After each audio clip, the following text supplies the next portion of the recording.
मोमिनो, पैगंबर सल्लल्लाहु अलैहि वाली वसल्लम के घरों में न जाया करो मगर उस सूरत में कि तुमको इजाजत दी जाए, यानी खाने के लिए बुलाया जाए, जबकि उसके पकने का इंतजार भी न करना पड़े।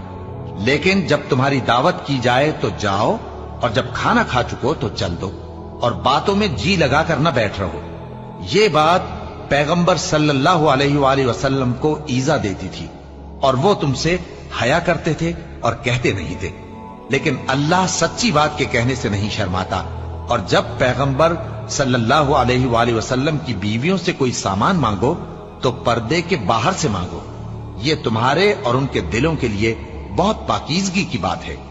और तुमको ये शाया नहीं कि रसूलुल्लाह सल्लल्लाहु अलैहि वसल्लम को तकलीफ दो, और न ये कि उनकी बीवियों से कभी उनके बाद निकाह करो।